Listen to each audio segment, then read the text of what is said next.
These men aren't members of a secret society, but they are in a small and little-known one. As members of the Rare Fauna Research Society, they've been on the elusive trail of pumas in Victoria for the past 5 years. And so far, they've had lots of sightings and lots of signs, but no hard evidence to prove their theory to the world. It's one thing to say that there are reports of big cats in the wild, but it's another thing to come up with a probable identity of the species, as well as the proof that the big cats are there. And you think you can do that now? I believe we can point in the direction. We can't say conclusively.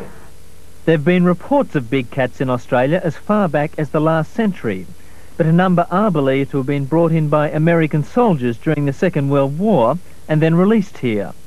And in the past 5 years, the Society has recorded many sightings all over Victoria and gathered enough evidence to prepare a paper. Well, Bernie, these are a couple of prints that were sent down to the zoo by John Higgins at Maryborough. Mm-hmm. And, most other experts are sceptical, but Graham George, a zoologist from the Melbourne Zoo, agreed to look at the group's claims and even compare samples with Bernie Mace.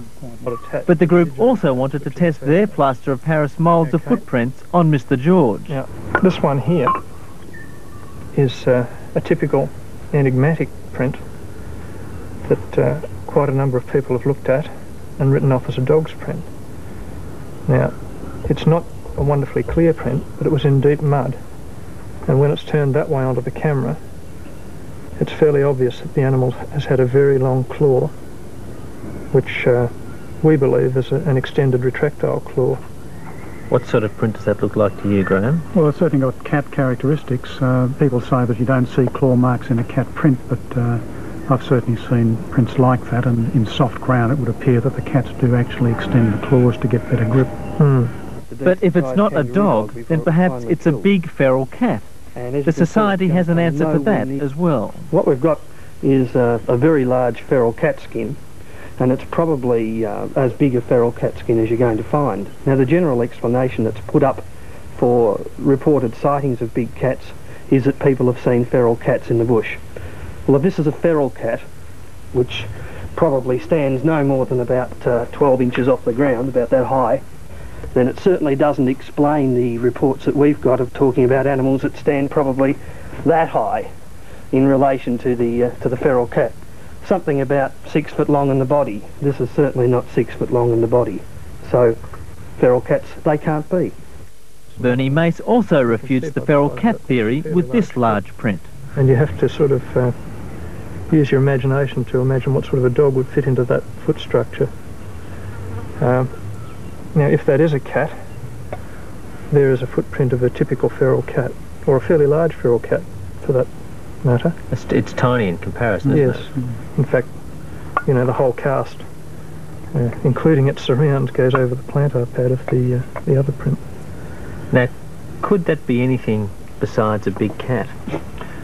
Well, there are very few dogs that would have a foot that size. An oversized St Bernard would possibly have a foot that size, but we don't feel that there were any oversized St Bernards in the area at the time, in a fairly isolated area of central Victoria. There were no emergencies that night, were there? No. No. Now, moving on.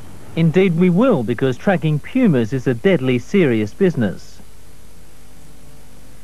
The pumas filmed here at Melbourne Zoo are an impressive and frightening animal, but not, according to the Society, as dangerous as other big cats to people. But they're also elusive. Well, these are some photographs taken of a large cat in a coastal situation.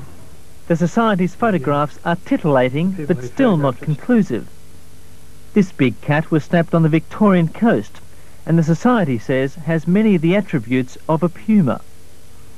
This picture was taken by one of the Society's members.